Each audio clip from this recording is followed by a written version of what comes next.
후반부인데요. 간단하게 하겠습니다. 세 사람인데, 어, 기호자 만시, 소가 류진, 야스다 리진 이런 세 사람이고요.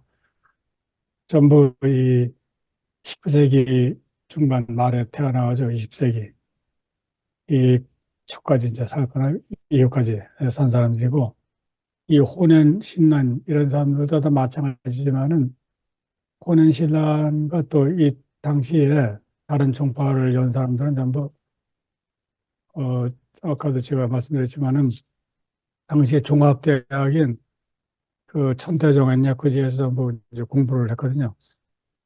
그 청소년 때부터 다부지게 해가지고 불교 경전도 거의 다 이용하는 것들을 섭렵을 하고 수행도 하고 이제 그러다가 한 2, 30년 뭐 이렇게 하다가 1, 20년 하다가 그다음에 이제 자기가 깨우친 게 있어가지고 이제 글로 이제 돌아가는 겁니다. 그래서 마지막에 들어온 그 이 사람들이 발전시킨 결론이 겉으로 보기에는 꼴통 같지만은 그것이 아니라 이미 다 그런 그 과정을 거친 다음에 나온 나름의 그 확신, 믿음이었다. 그 말할 수 있고요. 요 사람들도 마찬가지입니다. 요 사람들도 당시에는 최고의 일본을 대표하는 그 지식계층인데 요 사람들도 마지막으로는 그 돌아온 곳이 서양 철학 공부하고 뭐 하다가 근당문도 하고 하다가 그 정도 진정으로 해서 대학에 돌아온 사람들입니다. 교자만시는 동경체육대학교 공부하다가 뽑혀가지고 그, 그 히가시노간지에서 대학을 만들라 해가지고 오타니 대학을 만들고 총장까지 하고 서양 철학도 이제 공부를 하고 불교 철학 윤리 도덕 그다음에 그 일본의 불교 문화를 서양 철학하고 연결시키려고 하는 노력을 했던 사람이고요. 메이지 시대 때 이제 불교를 한다면은 이제 기요자만시는 대부분 반드시 거쳐가야 되는 그런 그 인물입니다. 어, 자, 이 사람들이 그 마지막에 그 중증을 동사한 얘기를 이제 몇 가지를 이제 뽑아보면은 했습니다. 유한한 존재가 무한한 존재, 상태 경지를 대하면은 방식이 두 가지가 있다. 유한한 존재는 이제 뭐 인간이 되겠죠. 무한한 존재는 뭐 신도 되거나 뭐 깨달음도 되거나 이런 상태가 되겠죠. 하나는 무한한 것을 성취할 수 있는 가능성으로 대하는 것이고, 그러니까 이거는 어떤 그 가능한 포텐셜이 있는 것을 대하는 것이고, 다른 하나는 그 무한한 것을 100% 성취 가능성으로 대하는 것이다. 진짜 있는 것으로, 액츄얼한 것으로. 전자는 유한한 자가 노력해서 얻을 수 있다는 입장, 자력, 자기 노력의 이제 길이고, 이게 이제 평생 이걸 한 거예요, 자기가. 평생 이걸 한 거죠. 하다가 마지막으로 기여자마시가 돌아온 결론은 후자는 후자예요. 후자로 돌아가는데 무한한 존재의 은총으로 이루어진다는 입장. 이 다른 하나는 무한한 것을 100% 성취 가능성으로 대하는데 이것의 길은 그 타락의 구원이다. 이렇게 이제 얘기를 했습니다. 자신의 도덕적, 윤리적 어떤 노력으로 구원에 이룰 수 있다는 생각이 여기에 있어서는 가장 큰 이제 장애물이 된다. 이런 생각 실천으로는 절대로 타력신앙에 이제 이르지 못한다. 그러니까 다 겪은 다음에 이제 이른 기어자만시의 결론입니다. 이것이 그 스즈키 다이세츠도 마찬가지예요.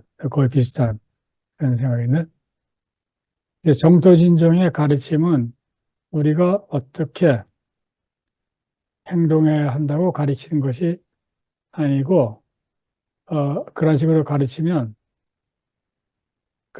그런 가르침으로는 결코 절대 진리에 대한 믿음을 얻을 수가 없다. 근데 신난의 한 얘기하고 이제 비슷하죠. 그래서 절대 타력을 이제 얘기합니다. 그래서 절대적인 타력이라는 것은 뭐냐면은 자력의 주체를 절대적 무한의 신비한 작용에 완전히 맡기는 것. 여기에 자아를 그냥 놓아버리는 것. 이런 상태에서는 삶과 죽음에 대한 번민이 없어진다, 없다.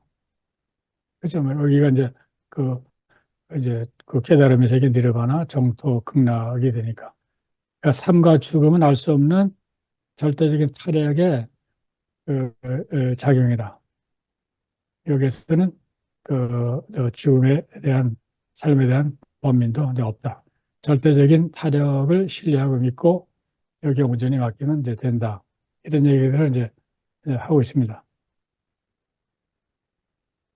근데 소가 의료진은 불교의 이제 신화적인 요소를 이제 비판하고서 이 사람들 사형처를 공부하고 불교를 공부하고 하면서 마지막에 이제 정토 진종을 이제 정토 진종으로 가는 과정을 이제 겪습니다.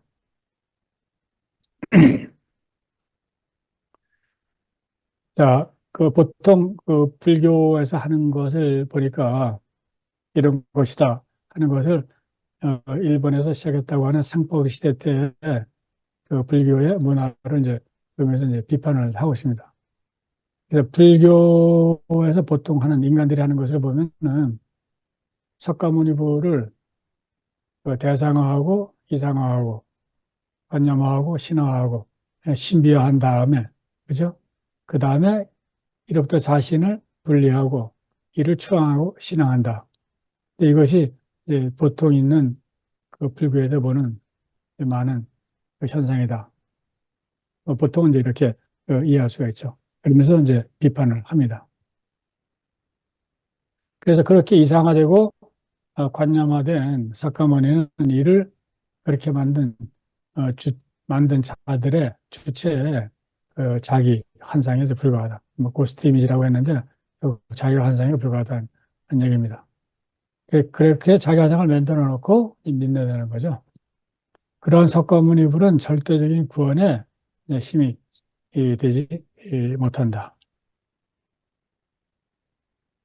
그래서 그렇지만 그 정토 진종의 이제 아미타불은 자의적인 주체성의 산물이 아니라 주체를 초월하는 이제 구원자이다. 이해가 이제 되죠? 에타카의 논리로 보면은 그러한 절대적 구원자 속으로 자기 자아가 이제 들어가야 된다. 믿고서 이제 들어가야 된다. 이것이 이제 믿음. 지식의 영역이 아니, 이때 지식의 영역이 아니라는 건 자기 지식의 영역에서 헤매다가 지식의 영역을 이제 쭉 겪고서 내린 결론이에요. 예. 그러니까 지식의 경험 없이 한 것이 아니라 지식의 경험을 겪고서 마지막에 내린 결론. 그래서 구원의 타력, 구원자는 자아의 작동, 믿음을 통해 자아와 일체가 된다. 이런 얘기들을 여기서 이제 하고 있습니다. 이런 면에서 석가모니를 탄생시키고 예수를 탄생시킨 인간의 주체성이 있는 것이다. 믿음의 이제 주체성을 여기는 거예요. 자기가 예수를 대상하고 석가모니를 대상하고 그런 대상을 향해 전개하는 예수 중심의 기독교, 석가모니 중심의 불교, 이거는 노예의 종교, 노예의 사고, 노예적인 생각이다. 그래서 이거하고 다르다. 이런 얘기를 하고 있습니다. 그래서 당시에 종교문화에 대해서 상당히 비판적인 게 비판적이고 정토 진정에 있어서의 그, 그, 믿음의 경지, 최후 경지를 이제 옹호하는 그런 발언을 이제 하고 있습니다. 그래가지고 뭐 기독교의 삼일체 교리에 대해서도 코멘트를 하는데 이 글에서 글을 제가 어떻게 이해했냐면 신 안에 있는 예수의 성스러운 삶과 무한한 연민 동정의 세계 참여하고자 하는 그 바람의 표현이다. 그렇기 때문에 여기서 인간 예수의 믿음의 대상인 신은 다름 아닌 자신의 영혼과 그 빛이다. 자기 자신, 자아와 분리지 않는 신. 그래서 이제 삼일체 교리의 어떤 진정한 의미가 여기에 있다. 이런 식으로 이제 이해를 하면서 하면서 마찬가지로 불교에 있어서의 믿음의 기반도 인간의 마음속에서 빛나는 그 빛, 그 자체이다. 석가모니불 아미타불은 믿음의 대상이나 믿음을 생겨나게 해주는 것이 아니라 인간 삶의 진정한 영감, 에너지의 밑바닥에 존재한다. 이라는 의미에서 석가모니의 나는 하나이다. 기독교 신이나 부처는 초인간적인 존재가 아니라 바로 나 자신이다 하는 얘기를 이렇게 하고 있습니다. 그 대상화, 신비화, 객관화, 우리 믿는 그런 것이 아니라는 거죠. 믿음의 그 본령이 여기에 있다 이렇게 이제. 그래서 그래서 이제 흔히 이야기하는 다신과 유일신은 서로 다르지 않다. 보통 사람들이 뭐 자기가 잘났다고 유신이라고 얘기하고 뭐 세상 다신이라고 하는데 이런 그 전자의 이런 그 좀 높은 차원에서 비춰보면은 다 거기서 거기에 있는 거죠. 이거 둘 다 싸져봐서 이제 비판하는데 다신론을 포용할 수 없는 바로 그 속에서 유신론이 나오는데 유일신론이 나오는데 여기에서 유일신은 자기 중심의 기도, 다신론의 단순한 변형일 뿐이다. 이게 뭐냐면은 같은 신이라도 각자가 하는 자기 중심의 기도, 자력신앙에서 찾는 그 유일신은 사실은 양상이 서로 모두 다르다. 여기에서 유일신은 서로 다른 다신이 되는 것이다. 겉으로는 유일신이지만은 그 안을 들여다보면 다들 하는 짓을 보면 모두 다신이다. 이렇게 재밌네. 네. 네. 그러니까 그 같은 기독교를 믿어도 여기 이런 얘기를 했어요.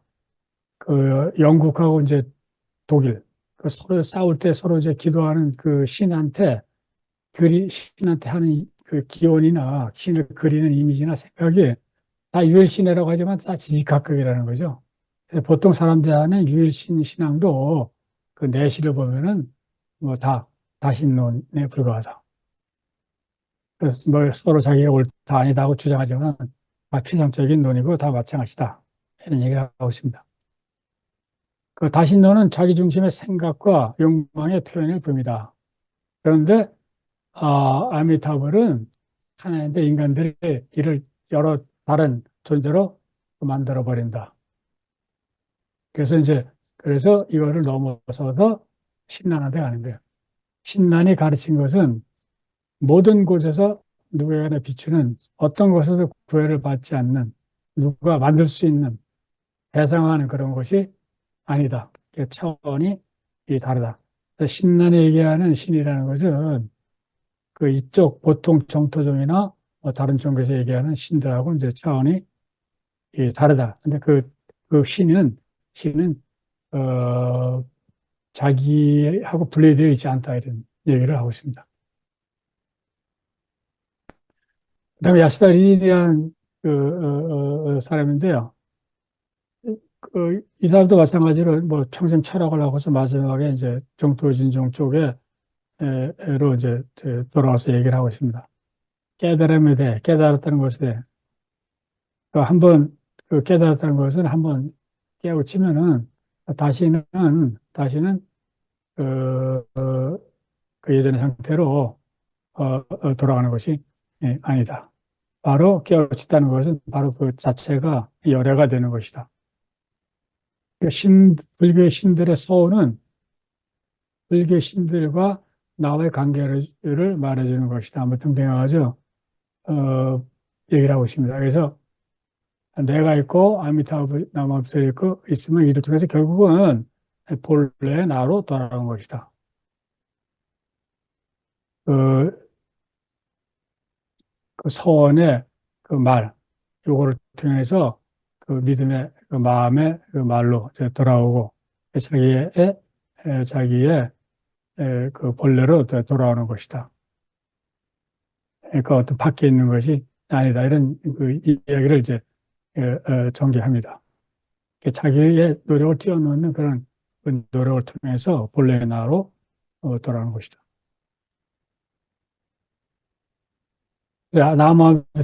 아미타불에 귀한다. 내 안에 있는 다르마, 내 안에 있는 불법, 내 안에 있는 불성, 니르바나 정토에 따르는 것. 자연스럽게 본래의 나로 돌아가는 것이다. 진정한 나에게로 돌아가는 것이다. 그래서 이런 연보를 통해서 진정한 어떤 실제, 진정한 나에게로 돌아가는 것이다. 한 논지를 이제 전개합니다. 근데 이런 식으로 정토진종의 그 사상가들이 그 나름대로 뭔가 그 하나씩 하나씩 구석구석에 이슈들을 잡아가지고 그거를 그 조직하고 정치화하는 작업들을 이제 수백 년 동안을 이제 해옵니다. 마찬가지로 다른 종파의 그 종교자들도 이제 그런 그 작업들을 해왔습니다. 자, 그래서 그 정토가 있고 신이 있고 나하고의 관계, 이 정토 진정의 이제 구원 논리인데 그런데 이제 나의 믿음 뭐 이런 거를 얘기하잖아요. 자력 신앙이든 타력 신앙이든. 그런데 이제 요거는 나하고 내가 구원을 받고 정토에 태어나고 열반에 들고 깨닫고 하는 것은 좋은데 이제 종교가 거기서 끝나는 게 아니잖아요. 그래서 항상 그 종교에 있어서의 큰 과제는 뭐냐면은 그 요거를 어떻게 저기 처리를 할 건지 이것이 이제 가장 그 또 다른 큰 이제 흐름을 이끌어왔다고 생각하기 때문에 제가 여기 이제 사족을 좀 이제 붙이려고 합니다. 자, 뭐냐면은 그 이 동아시아에 있어서는 사후에 사람이 죽으면은 저세상으로 가는데 그것이 그 육도의 윤회에 갇혀가지고 예컨대 뭐 다른 인간으로 태어나거나 아니면 동물로 태어나거나 할 수 있는 거죠. 아니면은 아예 그 정토의 세계로 이제 갈 수도 있는데 그 갈 때는 그 심판을 받는다고 했어요. 근데 이것이 이제 중국서 발생한 그러한 그 생각인데 이게 점점 정치화돼 가지고 한국도 그렇고 일본도 이거를 이제 거의 믿게 됐어요. 근데 죽어서 어디에 어떻게 태어날지를 가는 그 길이 있는데 그 길이 그냥 뭐 편하게 이게 갈 수 있는 것이 아니라 그 심판을 받으면서 이제 간다고 생각하는 거예요. 심판을. 그래서 죽은 사람은 10단계의 문을 이제 지나가면서 그 저승으로 가는데 인간으로 태어나거나 뭐 정토로 가거나 뭐 어쨌든 거나 지옥으로 떨어지거나 가는데 10단계의 심판을 거쳐야 돼, 심판. 강분에는 심판자가 있어요. 10명의 심판자를 이제 왕이라고 그랬어요. 무슨 왕이라고 해가지고 이제 대충 왕이라고 부르는데 그리고 각 또 문에는 심판하는 사람뿐만 아니라 요 문에 걸려가지고서 힘든 사람을 구해주는 또 불기의 신이 있다고 생각을 했습니다. 그래서 요거를 시왕, 10명의 왕이라고 그랬고, 이것이 10명의 이제 부처가 요 사람들을 이제 구해준다고 했죠. 그래서 첫 번째 심판은 7번째 날, 사후, 두 번째 심판은 14번째 날, 그 다음에 21번째 날. 그래가지고 그 맨 처음에는 요 7개라고 생각했어요. 그래가지고 49제가 여기서 나온 거예요. 49제가. 근데 3개가 더 붙여져가지고 10개가 돼서 보통 이제 시황 사장이 정착을 이제 하게 되는데 이제 왜 이 얘기를 하냐면은 자 내가 내 문제를 해결할 때는 뭐 뭔가 하건 내가 올바른 믿음을 갖거나 자력으로 열심히 수행을 하거나 하면은 가능하잖아요. 가능한데 어, 뭐 그걸 끝나는 게 아니잖아요. 가장 문제가 뭐냐면은 이거. 다른 사람은 어떡하냐. 다른 사람 중에서도 특히 부모가 되는 거예요, 부모. 아니면 뭐 자기의 뭐 친척이 있거나 자식이 있거나 친구가 있거나 사랑하는 사람이 있거나 자기만 구원받는 게 아니라 이 사람들한테 뭔가를 좀 해주고 싶은데, 요 논리에서는 방법이 없잖아요. 그죠? 그래서 모든 불교들이 요 문제를 이제 끌어안고서 어떻게 해결해 보려고 하는 노력을 이제 많이 해서 이것이 이제 불교 문화의 큰 그 흐름을 이제 형성하게 되는 겁니다. 자, 이게 뭐냐면, 내 부모님이 이제 세상을 떠나셨는데, 그 극락에 환생했으면 하고 이제 소원을 하는데, 자, 이걸 어떻게 그 일이 이루어지게끔 할 수 있는가? 그 불교의 범위 내에서 불교 입장에서 어떻게 하면 이것이 가능한 것인가? 내가 뭐 깨우치고 내가 정토해가고 그러는 거는 얼마든지 가능하지만 이걸 어떻게 할 것인가를 모든 불교가 그 답을 줍니다. 타다를 위해서 타다를 위한 그 구원 소망을 어떻게 성취할 것인가. 그래서 이제 가장 중심이 되는 그, 이론이 그것을 가능해 주는 것이 이제 그 회향인데 회향이 뭐냐면 내가 공덕을 쌓아서 타인한테 넘겨줘요. 타인을 넘겨주면 타인이 그 공덕에 넘겨받은 공덕의 힘으로 왜냐하면 사자의 경우는 자기가 지금 공덕을 쌓을 수가 없잖아요. 그러니까 내가 살아있는 사람이 공덕을 쌓아서 이거를 그 세상을 떠난 사람한테 주면은 그 사자가 세상을 떠난 사람이 그 힘으로 여기에 갈 수 있게끔 이런 것이 사실은 이제 불교 종교가 엄청나게 이제 필요하게 되는 이제 공간이 되고 이제 계기가 되는 거죠. 근데 여기에 있어서의 가장 이론이 정치하고 의례가 발전하고 설득력이 가장 높았던 것이 불교입니다, 불교. 근데 유교도 있지만 유교는 여기만큼 정치하지가 못하고 설득력이 없었어요. 많은 사람들이 받아들이지 않은 그런 역사도 길고요. 불교가 여기에서 가장 정치한 이론과 수행과 문화를 이제 발전시켰는데 정토진종이건 정토종이건 선종이건 뭐 진원종이건 천자종이건 다 이런 욕에 대해서는 나름대로 각자 독창성이 있고 뭐 하지만은 요 문제에 있어서는 다들 별 차이가 없어요. 요거는 별 차이가 거의 없습니다. 별 차이가 없고 없는 건 다만 차이가 있다면 어떤 수행을 해서 공덕을 쌓느냐예요. 그래서 그 공덕을 타자한테 넘겨주느냐. 그래서 아주 여기는 복잡한 다양하고 재미있는 그런 이제 문화가 전개가 되는데 그래서 불교 문화의 전체를 볼 때는 사람들은 보통 여기에만 이제 집중을 하는데 사실은 더 많이 그 사람들이 관심을 갖고 집중하는 것이 이 문제라고 생각해요. 문제. 특히 이제 부모님. 그래서 이 전체를 봐야지만은 불교 문화의 비교적 전체적인 사상이 드러나지 않을까 이런 이제 생각을 해봤습니다.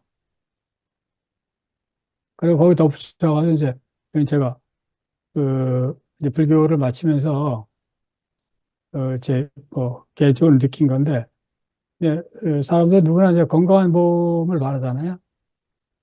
그냥 건강한 마음을 이제 바라죠. 건강한 몸을 이루려면은 뭐 여러 가지 방법이 있죠. 음식도 뭐 어떻게 먹어야 되고 운동도 해야 되고 잠도 잘 자야 되고 뭐도 해야 되고 뭐도 해야 되고 쭉 있는 거죠. 그죠? 이 몸, 육체. 근데 마찬가지로 불교도 이것도 강조하지만 이것을 이제 엄청나게 강조하는 거죠. 건강한 마음. 그래서 그 제 생각에는 마음에도 보이지는 않지만 근육이 있다. 그 근육은 그냥 생기지 않는다. 항상 꾸준한 마음의 운동이 필요하다. 그것이 뭐 수행이건 믿음이건 그리고 그 운동에도 품질 있고 장단이 있다. 그래서 그 약간 옛날 열린 지적인 탐구, 새로운 사고, 끊없는 도전 이것도 이 마음의 근육을 든든하게 해주는 건강한 마음을 키워주는 길이 아닐까.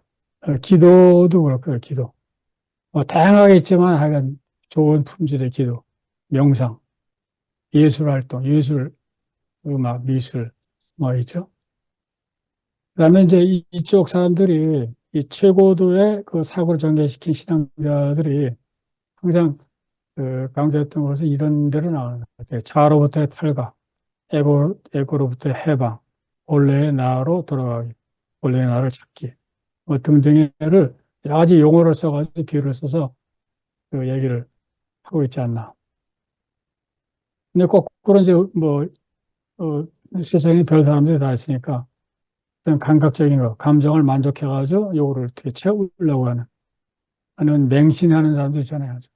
완전히 뭐 돌덩어리가 돼가지고 해서 어디에 쏠리고 아직 값싼 거, 쉬운 거, 금방 그냥 마약 같은 거 다 이거죠. 그죠? 뭐 굳은 거 등등 있는데 그래서 이 종교의 그 서로 다른 가르침, 종파, 수행, 사상, 이상, 소원 이런 것들이 뭐 몸에도 관련되지만은 요 건강한 마음에 이제 관련되는 그런 문제들이지 되지 않는가 하는 생각이 들고 그래서 어떤 그 불교 종파 간에 요 둘은 기본적으로 이제 강조를 하면서 그 비교적 요거는 명확하게 많은 사람들이 이해하기 쉬우니까 알고 있고 하고 있으니까 여기에 집중을 두는 그런 이야기를 하고 있지 않나 이런 생각을 해봤습니다.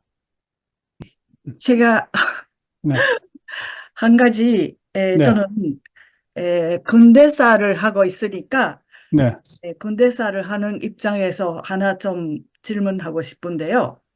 그 신라를 그 시발점으로 하는 번원사가 조선 조선 침략에 가장 먼저 조선에 침략하는 그런 종교 단체가 되었는데요. 음, 그,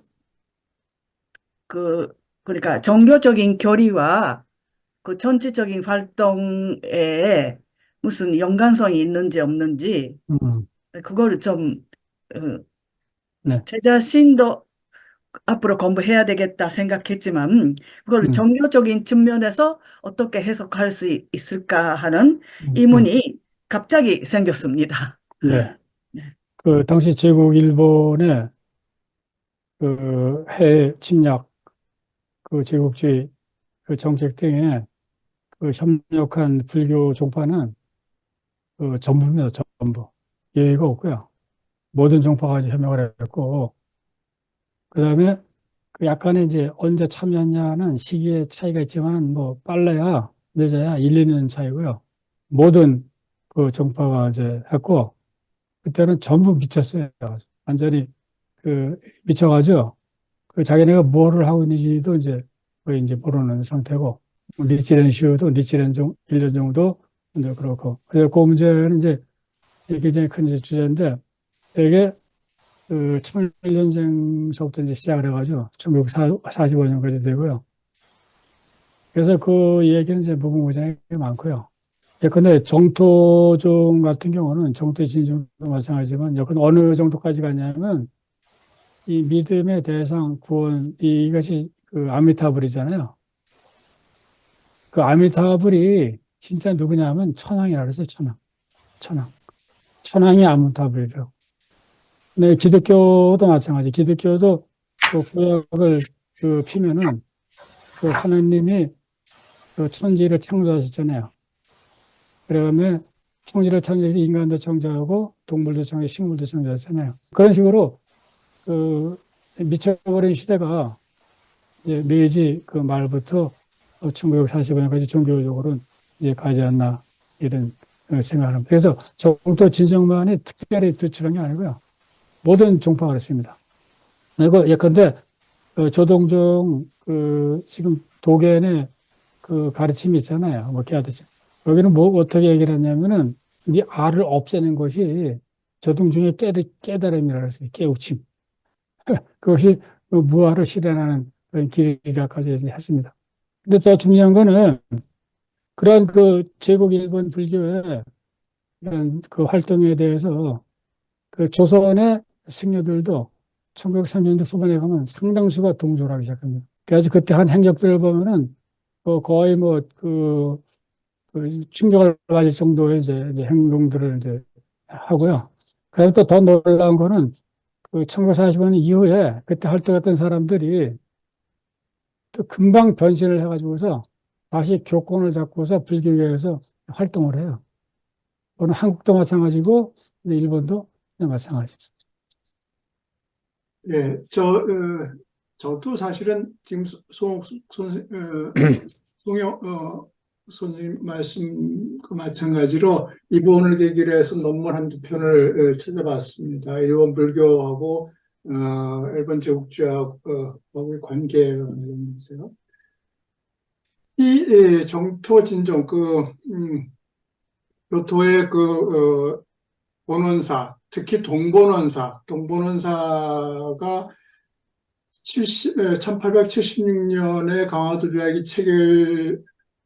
77년에 체결되죠. 77년에, 76년인가요? 그럼 그 다음에 77년서부터 한반도 진출을 본격화합니다. 개항장을 중심으로 해서. 그래서 30년대, 1930, 40년대 되면 수십 곳, 만주 지역까지 하면 100여 곳이 넘는 곳에 분원을 설치하고 매우 전투적으로 이렇게 교세 확장을 시도해요.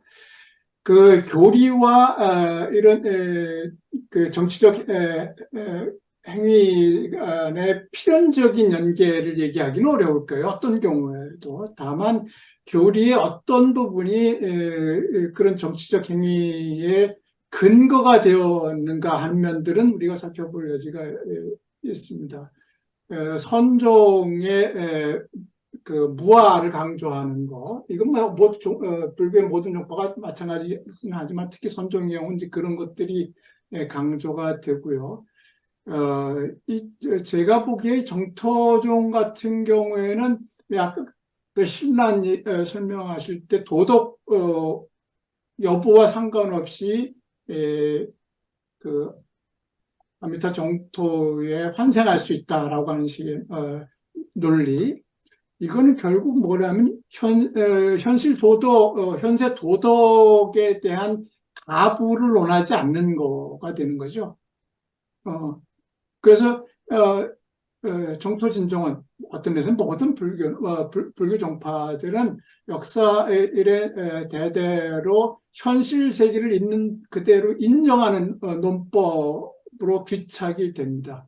애초에 석가모니 단계에서는 현실을 부정하는 것, 부정의 논법이 매우 강조되었지 않았을까 싶은데 결국 이제 중국 불교를 거치면서 현실을 있는 그대로 긍정하는 쪽으로 계속 방향 전환을 해왔고 정토종이야말로 본류에 있었지 않은가 하는 생각이 들었고 보니까 불교도들 중에서도 제국주의에 반항하는 사람들이 있었어요. 없지는 않았더라고요. 없지는 않았는데 대세는 어쨌든 그것에 문제의식을 갖지 않는 그런 사고 경향, 그런 문화를 낳고 거기에 동조해 왔다. 근데요, 특별히 교리가 있어서 어떤 특성이 있어서 그런 행위를 했다고 보기에는 좀 힘든 것이 다 그랬고, 그 다음에 그 억지 논리들을 다 만들어냈어요.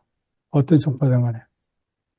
그리고 이제 약간 좀 안 하려고 하고 반항하고 그랬던 데는 다 깜빵 가고 이제 처우로가 됐던 거죠.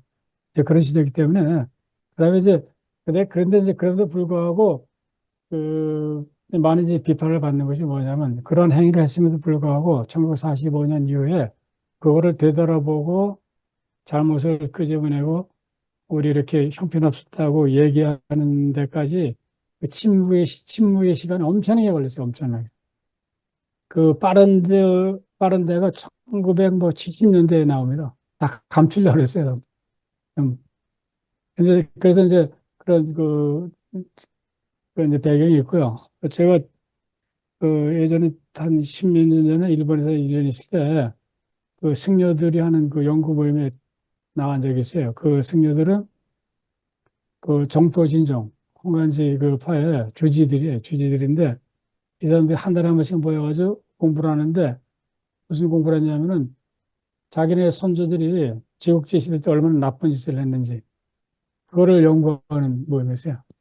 그래가지고 자기 집에서 내려오는 훈장 받은 것도 가져와서 이제 보여주면서 설명하고 그 당시 어떤 그 행위들을 했는지 매주 한 사람씩 발표하면서 서로 얘기를 나누고 그런 것도 있었는데 이제 그런 또그 흐름도 있습니다. 지금 일본 불교가 한국에 어떤 그 자취를 남긴 게 있어요. 소가 가까이 뭐 리초 교세가이 그거는 한국에 있다 그러는데 정토 그 신부디즘 같은 게 한국에 어디에 좀 있어요? 없다고 생각해요. 왜냐하면은 음, 그 1945년에 이제 모든 종파가 다 있었죠. 불교가 많았는데 전부 이제 그 철수를 했죠. 철수를 하고서 그 완전히 사라졌기 때문에. 근데 그 대신에 그 사람들이 갖고 있었던 그 건물 비슷한 것이 좀 남아있는 게 있어요. 근데 아니, 종파는 전혀 없진 제각기. 않습니다. 네? 저희 동네에도 일본 종파 이게 팻말을 달고 있는 절이 하나 있습니다. 그 종파 이름을 제가 기억을 못 하겠는데 간혹 보면은 그렇게 크진 교세가 크진 않아도 일본 불교 종파들이 곳곳에 있긴 있습니다. 그거에 최근에 왔을지 몰라요. 근데 뭐 그 해방 이후에는 뭐 싸그리 없어졌다고 생각해요. 이건 딴 얘기인데 음. 어떤 데 보니까 그 일제 시대 때 일본 사람들이 한국에 한 200만 명이 이주해 와 있었다 그래요. 근데 해방이 되면서 170만 명은 돌아가고 30만 명은 한국에 남아 있다 그러는데 그게 사실이에요? 네, 송영호 선생님 더 잘 아시겠지만은 그 일본 남성하고 결혼한 일본 여성들은 많이 꽤 있었어요. 그래가지고 옛날에 여성부 장관 하셨던 지은이 선생님, 지은이 저기 여성부 장관 계시죠? 차태. 어머니도 그 어머니가 일본 사람이었어요. 근데 그걸 모르고 있었다고 어머니가 감추고 있었다고 그런 사례들이 꽤 있거든요. 그래서 아마 특히 여성들은 많이 남아 있었으리라고 생각을 합니다. 지난번에, 지난 12월에 이희연 선생님이랑 제가 우연히 군산에 가서 동학사를 가게 됐는데요. 그 동학사가 들어봤어요. 예. 조동종 계열이고, 그 건물 양식이 그 옆으로 그대로. 들어가지 않고, 네. 그게 이 식민지 시대 때 만들어진 절이 남아 있는 것이 재미있었는데요. 거기 가니까 그 전쟁 침략에 대한 사과한다라고 해가지고, 일본 조동종에서 60년대인가 그 45년 이후에 뭐 이렇게 이제 쓴 글을 비문으로 만든 게 있어서 재밌었습니다. 그럼 저도 그건 지금도 일본 조동종 소속 사찰인 거네요? 아닙니다. 조계종에서 이제 조계종. 관리를 그 근데 양식이는 조동종은 일본 조동종은 그 자기네 그 종단 본부에 뭐 인권 무슨 그 부서가 있어요. 인권 부서가 있어갖고 그 자기네들이 과거에 했던 그 자료를 전부 막아가지고 해서 그 발간도 하고 그 이제 뭐 그런 작업을 한 그 부서가 있습니다. 저도 한 번 간 적이 있는데 가서 자료 받아가지고 논문 한 편 쓴 적도 있고요. 정토종도 그 정토종의 이제 가장 큰 그 동경에 있는 절이 그, 뭐야 조조지 상징사라고 있거든요. 조조지라고 있는데 거기에도 그 연구소가 있어가지고 당시 일제시대 때 그 자기네들이 했던 그 추락한 그 면들을 자료를 전부 모아갖고 이제 발간을 하고요. 연구자들이 이용할 수 있게 해요. 그래서 근데 불교가 항상 이렇게 그 근대로 오면서 그 일본 불교의 가장 큰 그 변곡점이 이 근세라고 할 수 있는데 근세 1600년부터 1868년까지인데 이때에 많은 이제 변질이 됐어요. 제도적으로. 그 뭐냐면 권력하고 같이 보조를 안 맞추면은 존재하기 힘든 그런 시장이 된 거예요. 그 안에서 이제 나름대로 서민들이 이제 살려고 이제 노력을 했는데 이제 그 체질이 메이지로 오면서 그들이 이어져가지고 맨 처음 메이지에서 그 불교를 이제 탄압을 했잖아요. 신도를 이제 앞세우고. 그러니까 이 사람들이 그걸 많이 하려고 더 붙었어. 더 충성을 보이기 시작한 거예요. 그래서 실제로 이제 만회를 했죠, 지휘를. 그 메이지 이전에 있었던 이제 지휘를 만회를 하고 이제 살아남아 계시는데 이제 그러면서 뭐 거의 뭐 거칠 수 없이 그 나락의 길로 이제 갔습니다. 그리고 일본 사람들은 그 위에서부터 이제 시키니까 못 따라가는 사람들이 많죠. 그리고 그게 싫은 사람들은 뭐 참여를 안 했거나 한 사람들이 있죠. 근데 그런 역사는 기독교도 마찬가지고 뭐 유교도 마찬가지고 어디나 뭐 다 있다고 생각하는데 일본의 경우는 특히 조금 심했습니다. 기독교의 경우도 뭐 그 남미를 점령할 때 기독교가 먼저 들어갔죠. 먼저 들어가서 다 정리 작업이랄까 뭐 해놓고 그런 다음에 이제 정치적인 그런 군사적인 침략이 있었고 기독교도 뭐 할 말이 없어요, 사실은. 근데 지금도 그렇다 그래요. 여기 제가 좀 년 전에 어떤 분이 와서 이제 뭐 이런 문제에 대해서 얘기를 하는데 자기 얘기하는 중에 뭐냐면은 이라크 전쟁이 있었잖아요. 이라크 침공. 20세기 들어왔잖아요. 그죠? 이라크 전쟁이 있고 지금 저쪽 중동에서 전쟁이 있을 때 미국의 군사들이 많이 갔잖아요.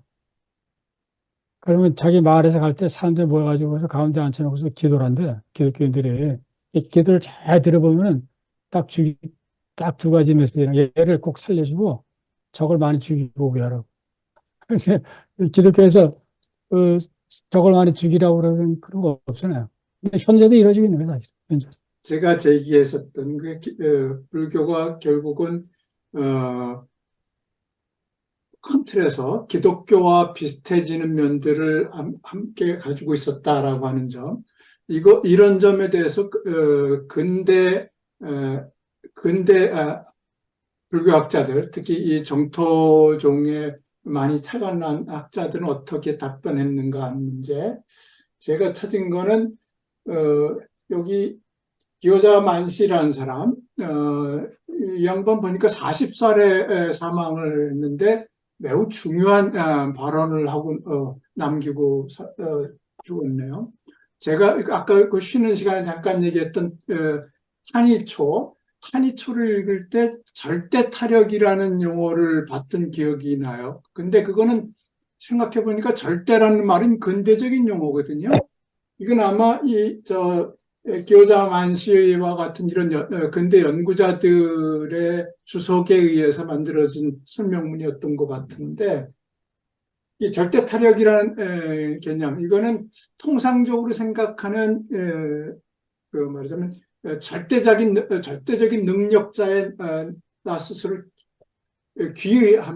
귀의시킴으로써 그로부터 도움을 받는다라고 하는 거기보다는 인간 존재의 하잘것없음, 이런 것들을 강조하는 거죠.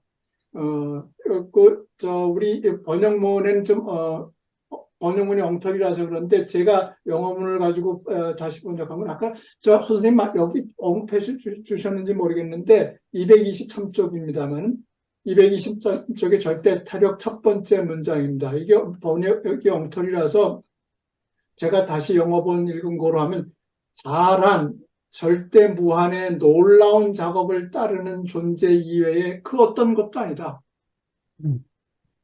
자신을 지금 확인되는 그대로 특정한 환경에 처해 있는 존재로 받아들이는 것. 난 일정한 환경에 처해 있는 별 보잘것없는 존재다. 이것이 바로 자아라는 것이다. 이게 말하자면 이 정토종의 가르침 하에 그 신앙인들의 어떤 수동적인 면모를 이제 자아내는 이런 거고요.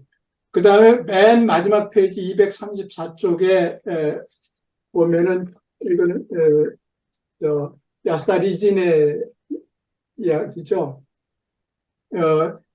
타력과 타자를 구분하는 거죠. 그래서 기독교의 신이나 기존의 불교의 석가모니상은 이 타자라는 거고, 타력은 타자하고 다르다라고 하는 거고, 이 타력이라는 말은 결국 요컨대 일종의 관계 용어입니다. 관계 용어예요.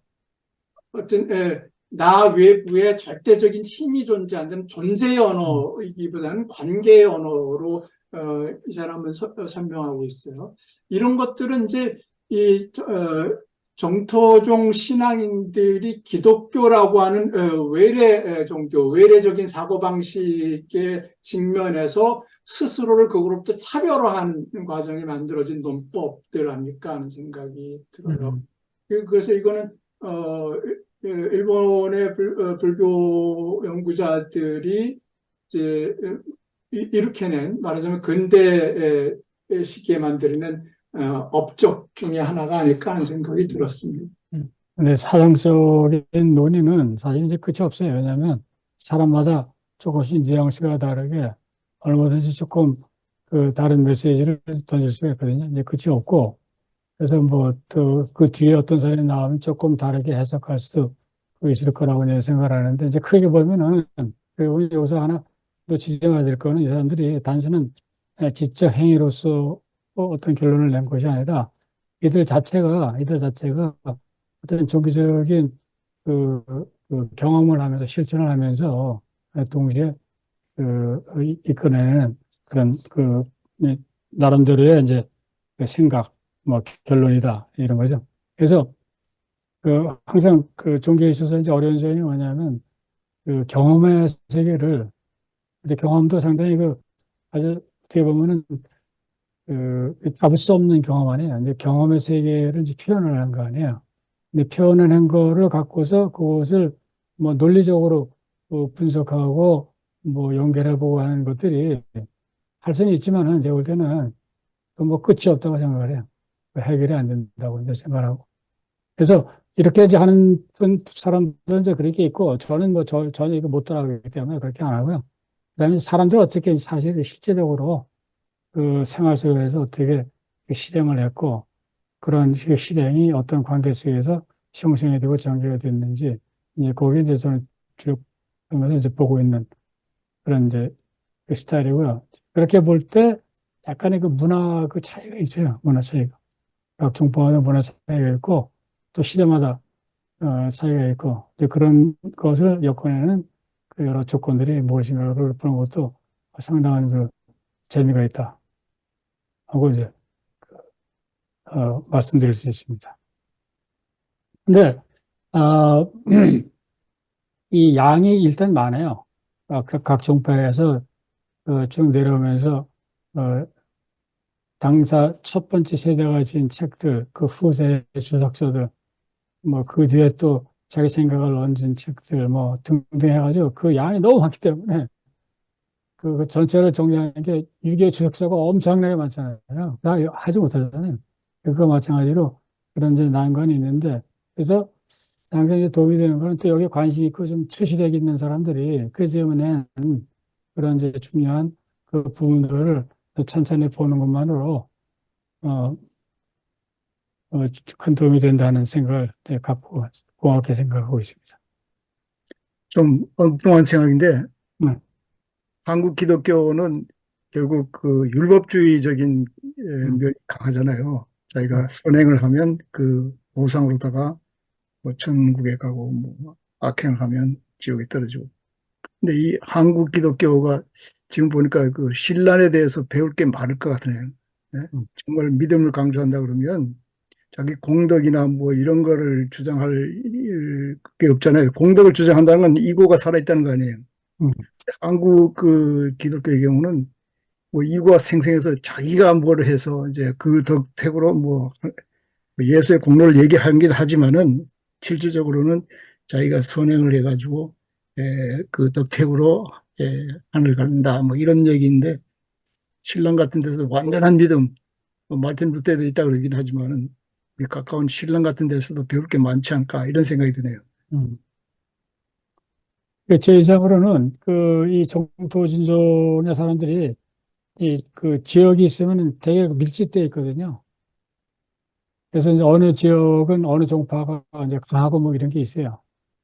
그래서 정토 진종이 강한 지역들이 있는데, 그, 비교적 좀 문제가 덜했던 지역이에요. 되게. 그 다음에 경제적으로도 조금 좀, 나름대로 윤택했던 지역들이 많습니다, 이게. 이게 뭐냐면, 이 자기 좀 든든하잖아요, 이게 뭔가. 예?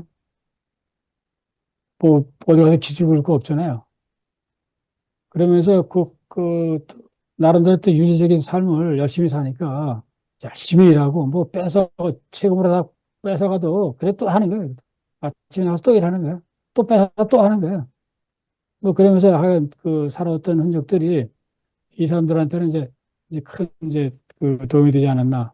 근데 일본도, 어, 지금 보면은 안전하고, 윤택한 사회지만은, 옛날 그 중세로 가면은 진짜 개판 5분전이에요. 개판 5분전. 그 아주 거의 뭐 지옥 같은 세상이었어요, 사실은. 그 전국시대한테는. 거기서 어떻게 살아남을까. 그 살아남을 힘의 원천이라는 것이, 이 불교가 이제 큰 역할을 해준 거죠. 그렇지 않았으면은 뭐, 다 칼 들고서 같이 맞짱 뜨다가 다 죽었을 거예요. 이제 그 세월을 이제 거치면서 이제 또 이제 험한 또 제국지 시대도 거치고 뭐 그런 거죠. 네, 그러면서 이제 여태까지 이어왔는데, 이 보통 사람들의 입장에서 본다면은 그 나름대로 좀 뒷심이 되는, 뒤에 이렇게 백업이 되는 그런 역할들을 불교가 각자 해오자 하는 생각은 이제 지울 수가 없습니다. 그 다음에 네. 조선 불교하고 이제 비교를 한다면은 또 특징이 뭐냐면은 이 조선은 약간 단일지향적이고, 그 다음에 뭐랄까, 일자 지배적인 그런 이제 유교에서도 다른 유교를 용납을 안 했잖아요. 생각이 다른 파를. 불교도 다른 다양한 불교를 용납을 안 해요.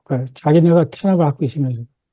아주 이제 선종이 이제 항상 그 왕의 자리를 이제 차지하잖아요. 근데 그것이 지형학적으로 볼 때 한 곳으로 다 모을 수 있잖아요. 걸어가면 다 뭐 며칠 만에 갈 수가 있고. 근데 일본은 이게 워낙 땅이 이제 길다 보니까 가늘고, 그다음에 가운데 산맥이 많잖아요. 갈 수가 없어요. 갈 수가 없으니까 이제 그런 풍토 속에서 그냥 각자 사는 거예요, 각자. 그래서 일본의 불교 종파도 많고 다양한 문화가 불교 발달된 것이 기후도 있고 지형 이런 영향이 이제 크지 않았나. 그렇기 때문에 지형이 갈라졌기 때문에 나라가 다이묘로 갈라져 가지고 다 각자 사는 거죠. 싸워가면서.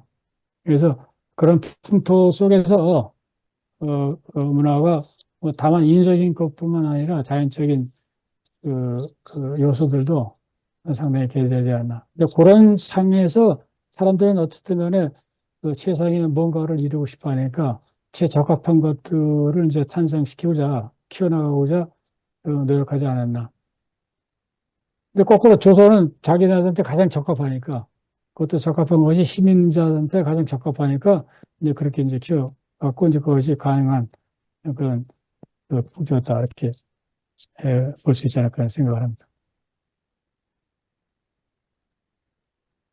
저도 좀 엉뚱한 음. 이야기, 선생님 말씀하시면 이제 중간에 저기 나갈게. 선생님 혹시 다른 선생님들 말씀하실 거 있으면 손 들고 말씀하세요. 근데 제가 이거 경험담인데요. 일본에 와가지고 굉장히 인상적인 언어가 있었어요. 제가 이제 이거는 제 경험이니까 이건 뭐 지적인 무슨 체계가 있는 거 아니고, 제가 박정희 독재 시대 학교를 다녔기 때문에 그때 한국에서는 하면 된다였어요. 하면 된다 뭐 그랬는데, 일본에 오니까 굉장히 많이 들었던 일본말 쇼가나이네 그런 거예요. 어쩔 수 없네 하고, 그 체념의 말들이 그 주위 사람들이 굉장히 많이 해서 이렇게 의욕이 없나 하고 생각을 했는데, 그, 자기가 할 수 없는 것은 그냥 받아들이는 거, 이게 굉장히 저한테는 일본 사람들이 갖고 있는 특징이구나 하는 생각을 하면서, 처음에는 좀 미지근하다고 생각을 했는데, 그게 삶을 살아가는 어떤 이제 생로병사의 그런 여정을 보니까 그게 또 강함의 한 일면이구나 하는 생각이 들고, 그리고 불교가 그 생사관하고 굉장히 관계가 있는 그런 느낌을 받았습니다. 그래서 그 죽음을 맞이하는 태도, 병을 맞이하는 태도 이런 것도 상당히 좀 다른 것 같고요. 그리고 그 요즘 한국, 일본이 다른 사회보다 빨리 고령화되죠, 한국에. 근데 고령화에 관한 책들이 많이 나와요. 근데 나오는 게 요즘 굉장히 인기 있고 많이 팔리는 책 중에 하나가 한국 나이로 88세 된 어떤 할머니 이야기인데요. 그 조그만 그 아파트, 일본의 그 도용 아파트에서 그 8만 원 8만 원, 한국 돈으로 80만 원이죠. 갖고 유유자적하게 재밌게 사는 법. 이게 굉장히 많이 팔리는 거예요. 그리고 그 많은 사연들이 있는데 그거를 넘고 사는 사람들이 그런 책들이 많은 걸 보니까 그 승자를 별로 좋아하지 않는 것 같아요. 그래서 약간 이렇게 힘든 사람, 슬픈 사람, 아니면 신난이 말한 악한 사람도 구원이 된다. 이런 사고가 이렇게 좀 한국하고 다른 것 같아요. 근데 한국은 굉장히 아주 이렇게 파워풀하고 성공담이 이렇게 지금 주목을 받고 있고, 지금도 하면 된다죠. 하면 된다는데 일본은 쇼가나이네, 어쩔 수 없네 이런 게 이제 좀 문화적인 차이가 있지 않나 하는 생각이 들어요. 그래서 거기에 장단점이 물론 있겠죠. 네. 거기에 대해서 제가 이론이 있어요. 제 이론이. 다 자기의 그 생존과 보호를 위한, 그것을 결정하는 권력이잖아요, 권력. 일본은 권력이 칼이잖아요, 칼. 조선은 권력이 이제 글이잖아요, 글. 일본은 고개를 들려면 그냥 반방에 죽여요. 거기서 빨리, 그렇습니다. 방법이 없습니다. 뭐, 고개를 탁 숙이면 사는 거야. 근데 조선은 자세히 말려 죽여. 말려 죽을 때까지 시간이 걸리잖아요. 끝까지 우기는 거 아니라고. 끝까지. 이거, 이건 이제 확신을 갖고 있는 제 이론인데, 그런 오랫동안의 삶의 전체를 결정해주는 권력, 폭력, 요것의 본질이 다하지 않나. 그래서 일본서는 못이 튀어나와도 두들겨 맞는 다르잖아요. 맞아요. 그러니까 그러면서 자기를 보호하고서 보안 속에서 이제 숨어서 사는 거죠. 괜히 머리를 머리 잘리니까. 근데 실제로 그것이 중세 때 그랬어요. 일반 중세 때. 근데 그 전통이 쭉 내려오는데 그러면서 그런 무의 권력이라는 것이 얼마나 무서운지. 유럽도 기본적으로 무의 권력이잖아요. 에티켓이 좋다는 것이 단순하게 뭐 문화적으로 참여할 것이 아니라 그것이 어떤 분위기에서 어떤 풍토에서 태어나를 보면은 그 권력의 뒷모습이 이제 보이는데, 일본에 오랫동안 살았던 선교사들이 일본 사회를 16세기, 17세기 때 그린 키워드가 있어요. 세 가지 키워드가 있다고, 일본은. 그 세 가지 키워드를 갖고 일본을 보면 일본 사회가 잘 보인다고. 첫 번째는 잔인함이에요, 잔인함. 그러니까 그거는 무의 권력의 이제 잔인함이죠. 그 다음에 미스트러스트야. 불신이에요, 불신. 서로 안 믿어. 그래서 일본에 자기의 나카마가 아니면은 안 믿어요. 같은 종파 사람들끼리 또 좀 뭉치는 거예요. 근데 그것이 무의 권력 세계에서는 그럴 수밖에 없어요. 그 다음에 복종이라 했어요. 복종. 서브서비언스. 힘이 센 사람들 복종하는 거야. 만약에 거기에 복종 안 하고 대표봐요. 그냥 끝나는 거예요. 그래서 이 사람들이 선교사들이 고통을 받아가면서 선교를 했잖아요. 몇십 년의 노하우가 있잖아요. 쭉 보니까 일본 사회를 보는 세 가지 키워드가 이거라고. 근데 그것이 어느 정도 축적 몇 세기에 걸쳐서 축적되어 온 문화가 아직까지 많이 있는 거죠. 그래서 일본이 신용사회의 대표적인 사회라고 얘기하면 얘기할수록 그 이면은 뭐냐면 미스트러스가 있는 거, 불신이 있는 거예요. 그러니까 신용이 앞서져 있는 거죠. 그 사람들이 말이 아주 깍듯하고 뭐 그러잖아요. 아주 순종하고 그런 거 같잖아요. 그걸 단순하게 표상적으로 보면은 일차적인 좀 어떻게 일면적인 이제 분석이라고 생각하고요. 그러면서도 나름대로 강함도 있고 나름대로의 속으로의 강함도 있고 또 다른 측면도 있는 거예요. 제가 어디에다 글을 쓴 건데, 네. 일본 사람들은 정직하다 그러잖아요. 근데 정직에도 두 가지가 있는 거예요. 하나는 정직이 정말 인간이 가져야 할 그 보편적인 가치이기 때문에 정직한 사람이 정직해야 되는 게 있고, 또 하나는 정직은 자기 보호 수단으로 다 정직하는 거예요. 예를 들어서 뭐 이 윤리학에서 어떤 윤리적으로 보이는 행동이라도 그것이 자기를 위한 거라면 윤리적이 아니 못 된다는 거예요. 그러니까 그것이 정말 오로지 그 other centered, 딴 사람을 위한 거라면 그것이 윤리적인데, 일본의 정직은 자기 자신을 위한 정직이에요. 그래서 진정한 의미의 그 보편 가치로서의 정직이기보다는 자기 방어 수단, 자기 보호 수단으로서의 정직이다. 뭐 제가 이런 얘기했는데 이게 맞는지 안 맞는지 모르는데, 하여튼 일본에서는 그 결국 모든 것이 그 사무라이 에틱스라고 가지고 그 뭐 정직하지 않으면 그냥 칼로 금방 찔려 죽는 거니까 뭐 정직하지 않을 수가 없는 거죠. 그러니까 그런 거고, 이게 사실 맞는지 안 맞는지 모르겠지만은 어떤 그 서양 사람이 이 일본 클래스에 들어갔더니 뭐 이현숙 선생님 더 잘 아시겠지만은 불이 컴컴한데 불을 켜고 있지 않더란 거예요. 그 왜 그러냐 그랬더니 나가서 누가 가서 불을 켜면 그게 튀는 행동으로 여겨지기 때문에 누구도 안 가고 그냥 가만히 앉아 있더라. 뭐 이런 얘기를 하는데, 뭐 극단의 얘기인지 모르지만은 그게 일본의 한 단면이 아닌가 뭐 이런 생각도 드는데 어떻게 생각되세요? 뭐, 이 선생님이 더 잘 알겠지만, 그 안에서 그를 통해서 질서가 유지가 되고, 사람들이 좀 편안함을 느끼고, 나름대로 보호가 된다면은, 뭐, 그 자체에 이제 효용성이 있는 거죠. 그죠? 단순하게 이제 어떤 부의 가치만 있는 것이 아니라, 근데 저는 기본적으로 모든 예의라는 것이 자기 방어적이라고 생각해요. 그런데 조선시대 때 길거리에 그 어떤 남자가 걸어가는데, 어떤 양반이 우리는 지나간다.